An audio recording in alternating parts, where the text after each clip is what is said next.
Hi, and welcome to Sarah and Mike's Best Picture Podcast. I'm Michael Cole, and this is episode number 24. This week, we're going to be talking about the film All the King's Men, which came out in 1949.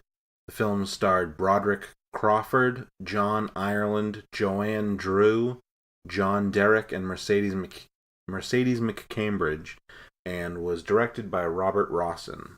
It won Academy Awards for Best Picture, Best Actor in a Leading Role for Broderick Crawford, and Best Actress in a Supporting Role for Mercedes McCambridge, and was nominated for Best Actor in a Supporting Role for John Ireland, Best Director, Best Writing, Screenplay, and Best Film Editing. This movie beat out, for Best Picture, A Letter to Three Wives, Battleground, The Heiress, and 12 O'Clock High. With me, as always, is my wife and co-host, Sarah. Hello? So let's start off with what'd you think of the movie? I liked it. Yeah. I don't know. It was okay. Okay. There were certain parts that I liked more than others, but Yeah. it wasn't. It was a little uneven, I thought. Yeah, definitely. Yeah. There were certain aspects that I thought were better, but so it didn't have a huge arc or change. Huge arc, I guess I would say. Yeah. So I watched this movie when I was probably 15 or 16, and I remember liking it back then. And this is, I think, the first one that I didn't like as much. Most of the others I've liked more. I thought it was still pretty good, but I guess it did have an arc. It was just the character development wasn't there. There was a little bit of the main politician, Willie Stark. Yeah. Let me explain. There wasn't background info, and there also wasn't a ton of showing his character. Right. Not at work being a politician. Right. So before we really dive into that, so this is based on a book that won the Pulitzer Prize by I'm totally spacing on the guy's name. It was Sean Warren. No, not Sean Penn. Sean Penn made the remake. Robert Warren Penn, I think. We'll double check that. But it was based on a book. The basic idea is it's a character named Willie. There's two characters that are really, really important to the structure. So the first character is this guy, Jack Burden. For the first 20 minutes, I thought it was Jack Burton, which I think is the main character of Big Trouble in Little China, which I haven't seen, but I keep hearing about in the last, it's making a revival in every movie podcast and conversation, and so I need to go see it. So I thought maybe they ripped this off, but it's actually Burden, burden of proof or whatever. So Jack Burden is a journalist who's assigned to write an article about a politician who's running for county treasurer, and the hook about the guy is that he's this really honest guy and really good guy.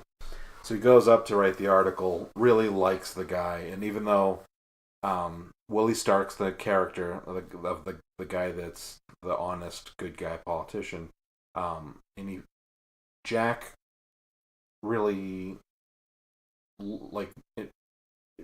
endears or finds Willie endearing, so he goes in and kind of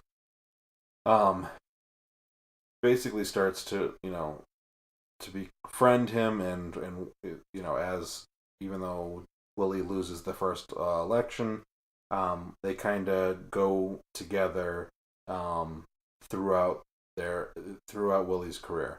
So Willie then, they don't really say how long it is, a couple months or whatever later, he's running for, or somebody pushes him to run for governor, and we as the audience see that this is, they don't say, they're pretty good about not saying where this takes place, what state, and they're pretty good about not saying which party either any of the people are affiliated with. So it's fairly universal. But imagine for a second he's Willie's a Democrat, a Republican governor, gubernatorial candidate, basically is losing in the polls to the Democrat and decides to put Willie up there, basically to siphon off some votes. So like think Ralph Nader or Ross Perot or any of those third party candidates who kind of have typically gotten blamed for their guy losing or for their general side losing. They basically are trying to do that with Willie. And Willie kind of finds out, but he also learns how to win in the process. He doesn't win that first election, but 4 years later he wins the next election.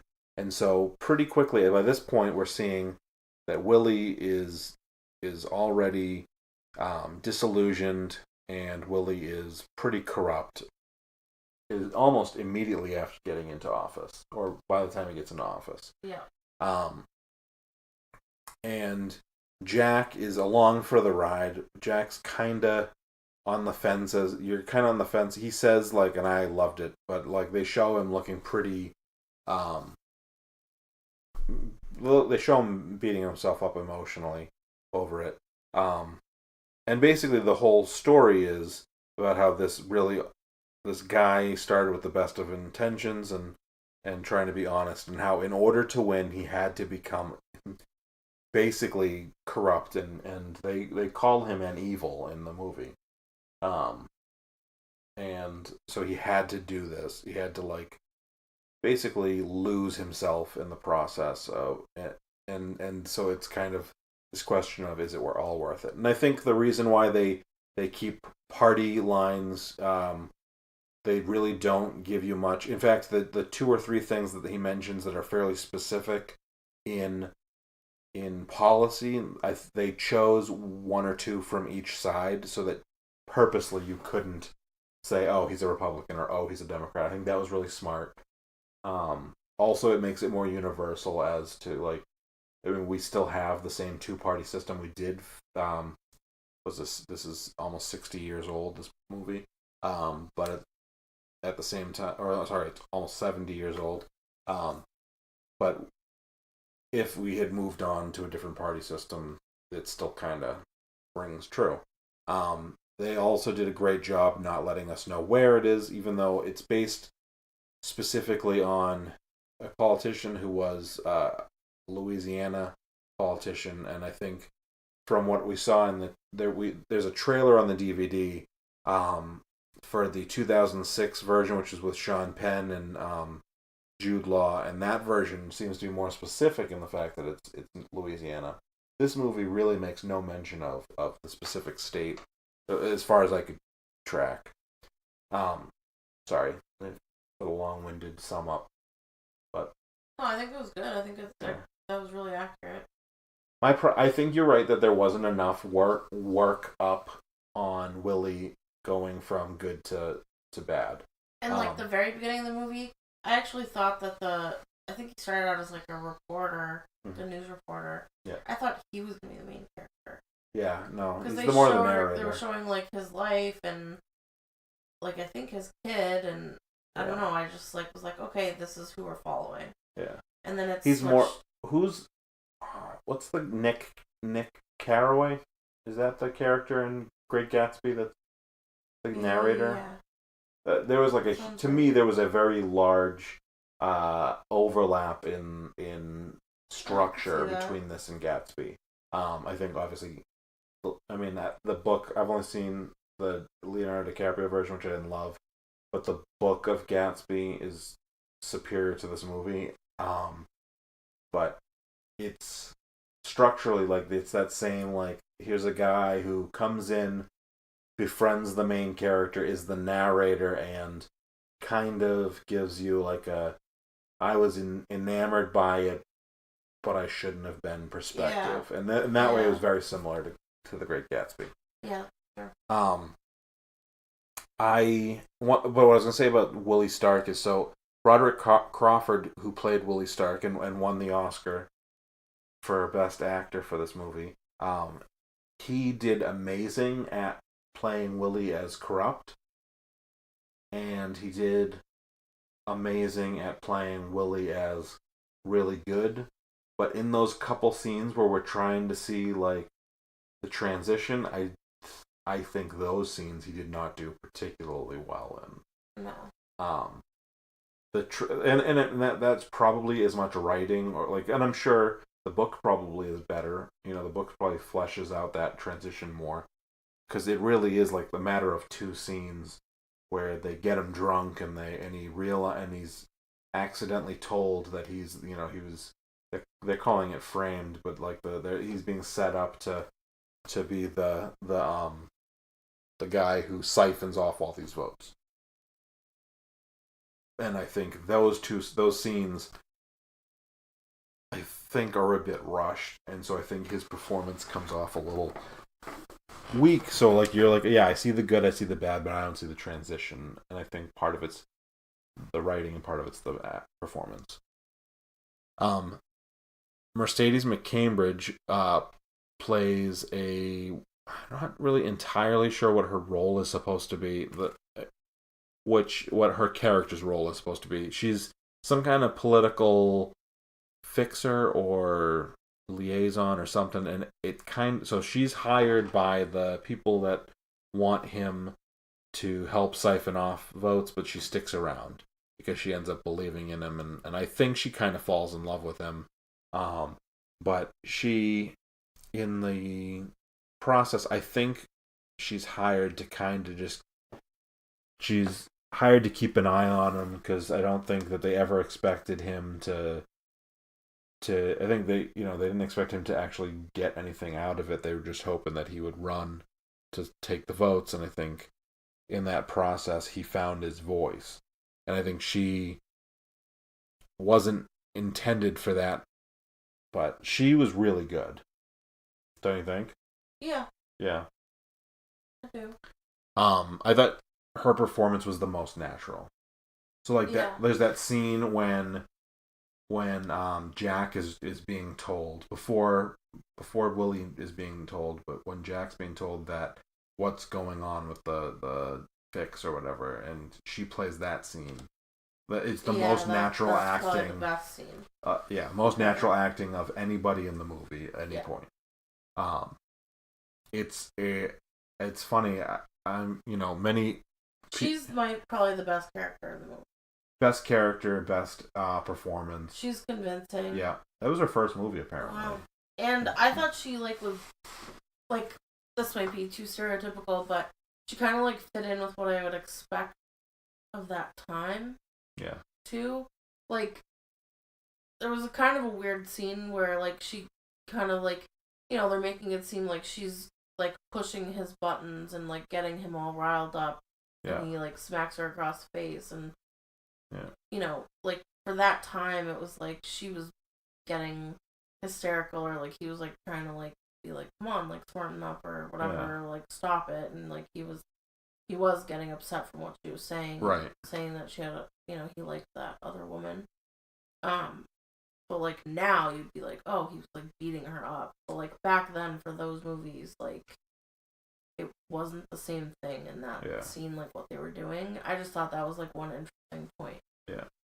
So I was aware of her before this movie, and I mentioned this to you, but there's only two performances that I'm aware of that Mercedes McCambridge did, and it's this movie, and then she's the voice of the demon in The Exorcist that takes over Reagan. And so knowing that before watching this movie, and like I said, I saw this movie and I remembered that I kind of liked it, but I remembered how it ended. And I remembered the basic structure of it's a good guy who turns bad. Yeah. And this is a 70-year-old movie, so spoiler alert, but at the end he gets shot. Yeah. I didn't think the movie was going to be about... No? No. Do you think it's about Humpty Dumpty? No, I don't know. Yeah. It was very different. Yeah.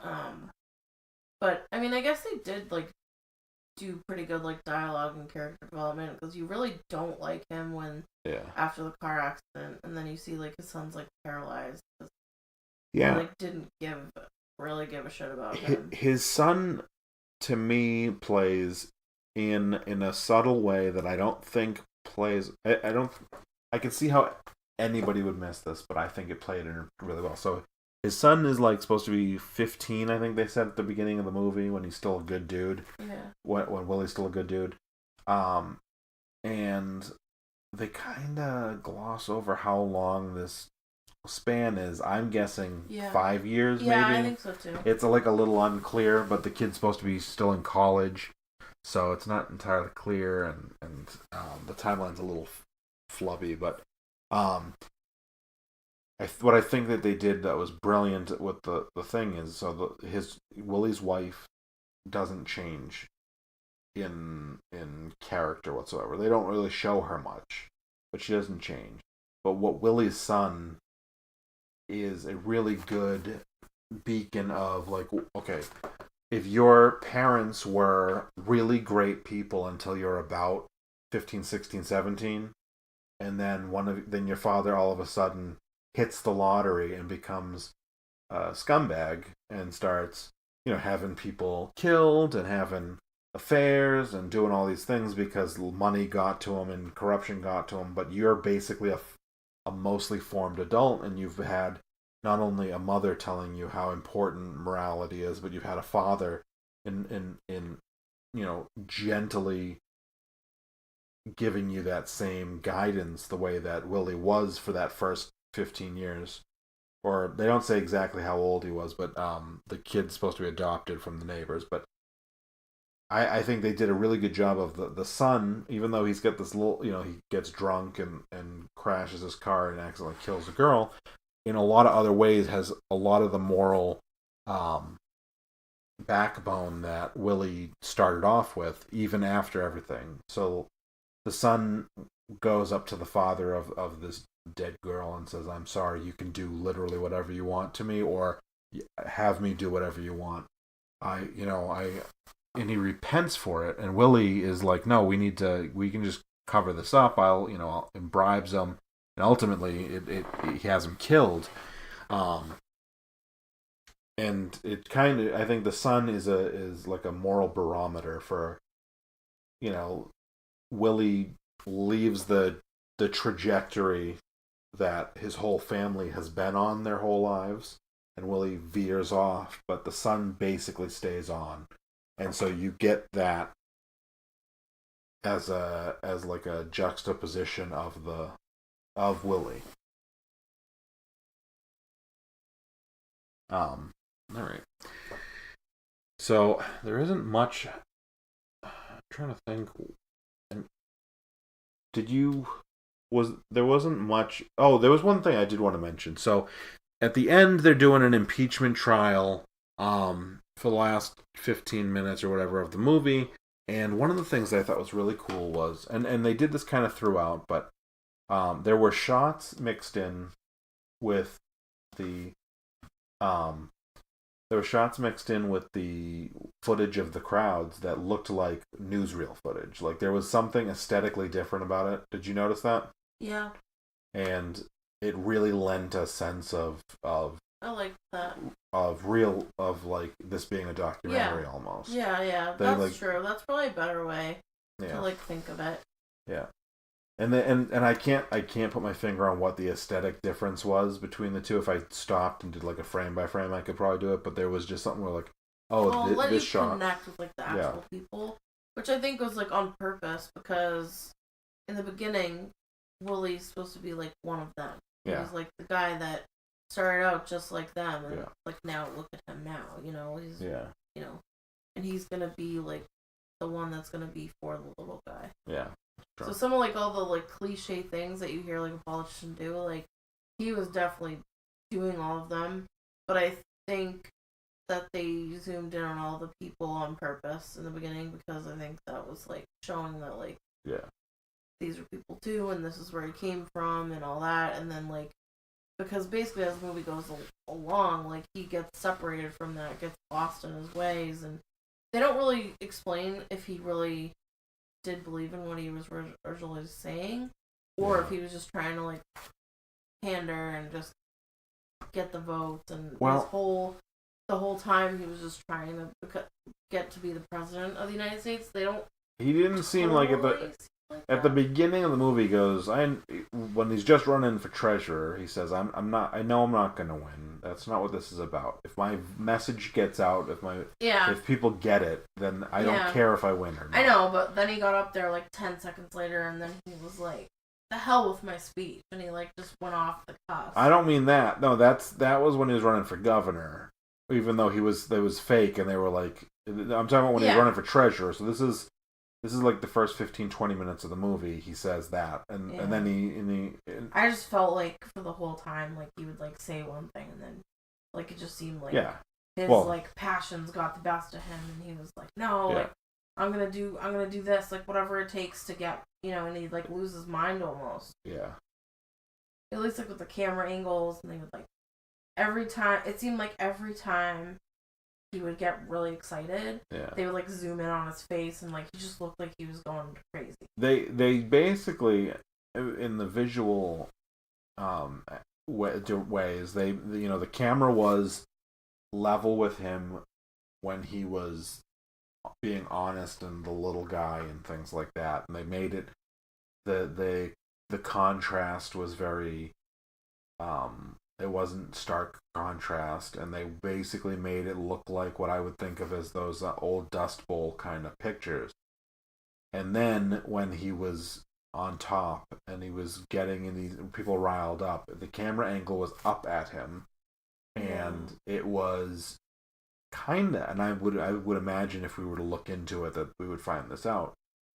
It was Hitler-esque, and like the big pristine marble buildings that he had built and that he was speaking out in front of. Yeah. Because one thing that I've always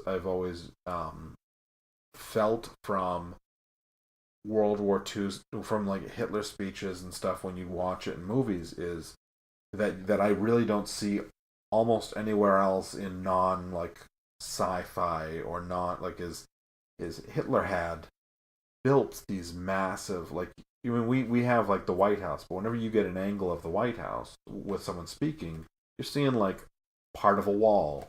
But with all these Hitler, all the things I think of it as like Germany, as Berlin during World War II, it's these massive buildings with massive amounts of people in front of them, and Hitler in between them. It did feel like that at the end. And it totally felt like that at the end, when he was talking about his university and his hospital and everything else. It was, and I'm sure that, this is 3 or 4 years after the death of Hitler. I'm sure that was it in the imagery on purpose. As like, he would like tell people like, "Oh, I'll take care of you at my hospital, like no charge." Yeah.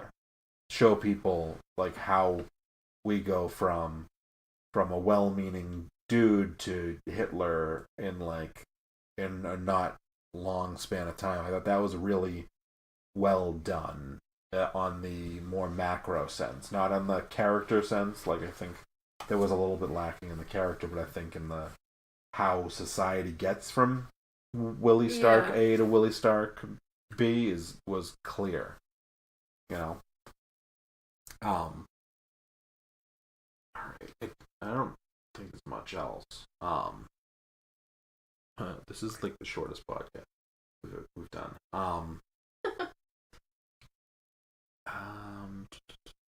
Like, other than that, I don't know. That was pretty much it.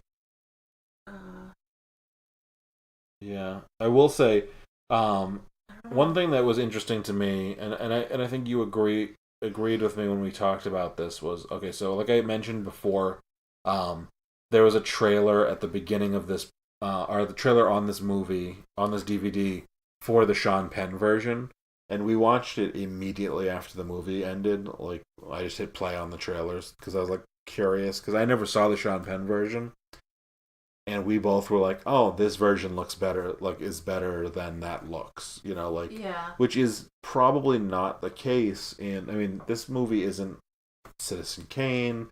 It's not Gone with the Wind. It's not one of these movies where it's like untouchable. Like, that, because of the structure of it, it feels like it's pretty universal and like it could do well. And also the Sean Penn version has an amazing cast. And we just watched it and we're like, it just looks kind of, nah. and maybe it's because this movie did the grandiosity of post Hitler, like this is the absolute worst kind of person thing, whereas that does keep it a little more microcosm, not macro. But all right, I think so this movie was also black and white. I think we are just, I think it was 2 weeks away. I think we're like 2 weeks away from color. Cool. Well, not 2 weeks away, because next week we're going to be doing a wrap-up of the 40s. We're going to do a podcast just talking about what we thought was the best, what we thought was the worst, what was the most surprising, themes, things like that. We're going to wrap it all up and see if we can find a common thread for the decade. After that, we're going to return with why am I totally spacing? All About Eve. We're going to do, we're watching All About Eve. And we will be realistically getting the next couple weeks of podcasts out on time because we don't have to watch a movie for next week's. And we will have All About Eve hopefully in a couple days from now. So we'll be able to get ahead a little bit. Our podcasting schedule has just been beaten up between people coming to see us and baby getting sick and dog getting fixed, and it has been a crazy month or two, and at least we watched this whole movie all the way through. This movie was easy to watch. We didn't have the distractions. I mean, Hamlet was a real slog, and that's not because the movie. I mean, that's because it was hard to understand. Yeah, it was hard to understand because we weren't particularly familiar, and we had a lot of interruptions, and distractions. We said with that one too, not to really go into it, but I think that every other Shakespeare movie that I've watched, I think I've read the play before I watched the movie. Yeah. So I knew what was going on, so I didn't really need to pay attention to the dialogue. This one, I've never read Hamlet. I read Midsummer Night's Dream. I read, I can only imagine. Juliet, and I've read, a couple other ones, and this was the only one that I was and I remember, even Romeo and Juliet's such a well-told story. I mean, everyone knows about that, but I think for the most part. Yeah. But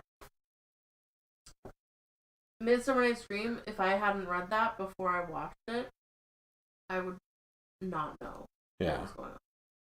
I can only imagine after watching Hamlet and then hearing all the president's men what you were thinking, or all the king's men what you were thinking we were getting into. Must have been I think this was probably better than what you expected, right? Better, yeah, but at the beginning I was ooh. Uh-oh, this, no. Visually, I just don't understand how, how many years are we now after Gone with the Wind? This is 10 years after Gone with the Wind. And I know you've, told me why, but I just don't understand, if we have that technology, why are we going so far back in terms of quality? Well, and even, with technical... Mutiny on the Bounty, I think picture-wise, even though it was still black and white, was better than the last two movies. And, Hamlet, fine, I think this movie was okay. Hamlet was weird. It was that same, really dark green contrast black and white again. And, at least now the audio's there. And this one I get, was more, probably on location shooting or outside where it was probably trickier to, mic people and stuff. But, since How Green Is My Valley, I just feel we've been watching the same... Yeah. Well, I think one thing you need to understand visually is that, especially with the last 2 weeks, you've got so this movie was a book. Last movie was obviously a play. Yeah. And I think you get in the history of film, there's been a lots of directors who've come from theater and it's like the story's the thing, and then you get a lot of times like you look at someone like look at Michael oh, not Michael Bay, what's the guy who just I'm totally Zach, the guy who directed Batman versus Superman. Yeah. Zack Snyder. You get somebody like Zack Snyder or Michael Bay who come from a totally different. Like I think they both came from either music videos or advertising, and so that's like a much more visual style. And then you get, I mean, there's obviously directors who kind of could master both, and you get like Christopher Nolan who works with amazing cinematographers and things like that.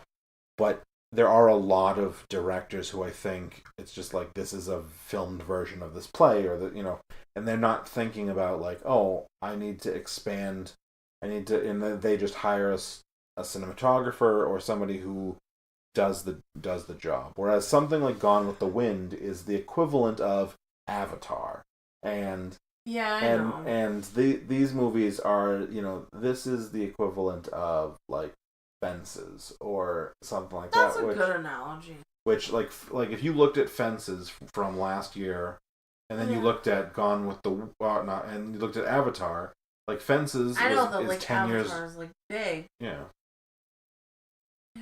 But like I think you'd but like these are like the best of the best, right? Like yeah, but a lot of times Best Picture is more based on story, and that's then occasionally true. You get one that is that's very true. You get the blockbuster that happens to have a good story. Right. I just think it's interesting. Yeah, no, it is. It's just it's also nowadays you wouldn't get a movie that's as grainy and crappy looking as some of these to win Best Picture because we're so far advanced from it, but like definitely. But like there are like things that you know. But it'd be like interesting to just like stack up like side by side, like even that like the silent movie where that husband was like trying to kill the wife and then he like changed his mind. Yeah. Like that probably doesn't look drastically different from the movie that we watched last night. It doesn't. But partly super when it was that was the last year of real silent film, right? And the last year of silent film, they've got other than color, they've got cinematography where they want it, and those directors had to be visual. Yeah. And then all of a sudden like you get talking Wings, though. Yeah, but Wings is silent too. I know. But Wings was like very crisp. Right. But my point is that like those directors had to be that visual style, and then all of a sudden, once talkies started to come in, you got people who were like, "Oh, I could adapt to this play that I've written." Like Tyler Perry. Knew that... I have not seen any of Tyler Perry's movies, but Tyler Perry came from theater. I know that there's a lot of people who don't like take him particularly serious, but he's made a ton of money. But I wouldn't imagine that visually, if you watched one of the first 5 Tyler Perry movies that came out, because they were all adaptations of his plays, I would imagine that visually you're not getting the same like stunning cinematography in a Tyler Perry movie that you would in say a Christopher Nolan movie. You know what I'm saying? Yeah. And time wise, those are they're in the same time frame. Right. And so I think that's like it's the only person who came from theater that I could think of, and his movies did amazing blockbuster wise, or like I mean they did incredible numbers. The first few movies at least. Tyler Perry is like a billionaire because he's done so well because the story's fine and people really didn't give a shit about the cinematography. Yeah. And whereas like if Christopher Nolan in some of his movies, if his movies were plain looking, his movies wouldn't be, like, think about Inception. Like, if Inception didn't look cool, it would be a crappy movie. It would be like it was kind of interesting. Like, Inception arguably is, like, more mind-tricky visually than story. Well, it's exact. Well, I'll come up with a better one. I don't want to say The Dark Knight because I think that movie's incredible. I feel like I mean more just like sort of like film quality. Yeah, no, and I see what you're saying, lower. But I think I think that it's I just think it's weird. Like, unless it was like money. Yeah. With Hamlet last week, I mean, I think Olivier is an actor who, Shakespearean actor who wanted to adapt. I think there was his second or third play that he adapted. But the reason why he didn't do it in color, at first he had some BS excuse, but then ultimately it was like I was fighting with the Technicolor guys, and if they had gone Technicolor, that movie would have been like at least incredibly different looking. Yeah. But if Technicolor is the only option, like we don't have that problem. Like if you're Michael Bay right now and you're like, oh, I want to do a color movie, or even if I want to do a fully CGI movie, you've got 7 or 8 options as to who you can pick. But back then, if they only had Technicolor, and I think there was one other option, but like that makes the difference too. Is like what film stock can I get? And exposure, and that's the like a lot of times, like with Mutiny on the Bounty, there were shots that we were talking about that weren't great, and when we read through the trivia, it was because like they had to ship it on an actual boat, and some of the film got exposed, and they had to go reshoot certain shots in Tahiti, and then ship it back around the world, and like that's something that you just don't have to deal with today. Plane travel can make it quicker.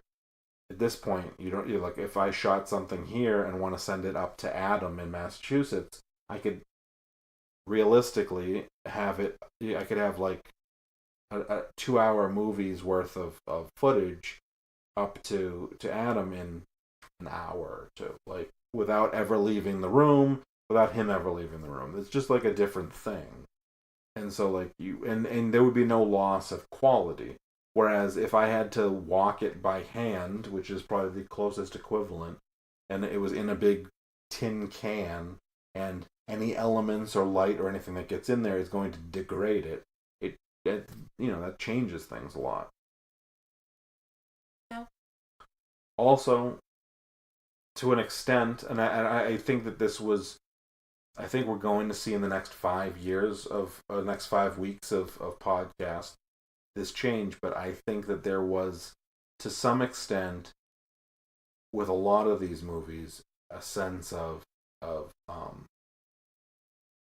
temporary. Like, these aren't B movies where where it was like, let's we're just putting it out, and who cares if we even get the reels back. But I think there was to some extent, they weren't aware that 70 years later, people were going to be watching it and critiquing it in their guest room. Yeah. Like they weren't aware. There was no awareness that you and I like. Whereas I think now, if you're Christopher Nolan, I think Christopher Nolan is fully aware of the idea that in 70 years his movies could be talked about. I mean, he may pretend like he's not if he was trying to fake,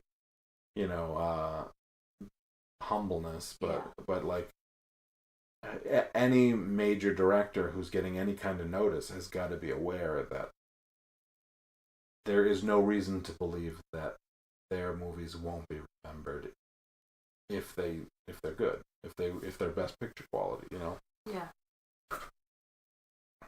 All right. Well, that was a good little tangent. Helped us fill out. Do you have anything else before we go? No. Okay. That's everything. Yeah. All right. I agree that that's everything. I can't think of anything else to talk about. Like I said, we're gonna do a wrap up next week of the 40s, and then we're diving into the 50s with All About Eve, which I know I've seen, but again, I don't remember it.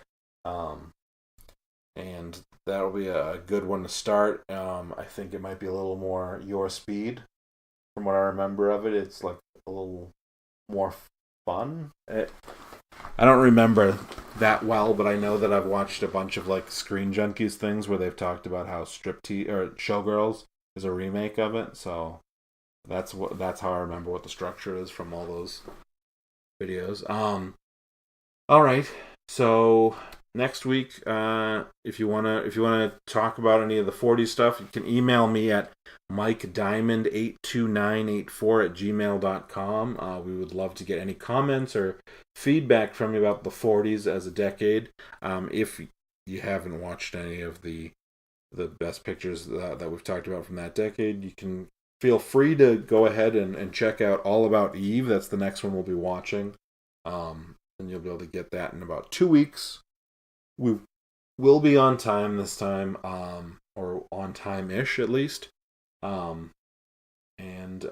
we right now are doing a Kickstarter, IndieGoGo on our for Chocolate Diamond Media, where we're starting to try to make our own feature film. If you'd like to check that out, I will link to that in the show notes. Every view counts, every dollar counts. That would be great if you'd check that out for us. Just watch the trailer, and if you like it, let us know and share it, and do what you can. All right, thank you, and we'll talk to you next week.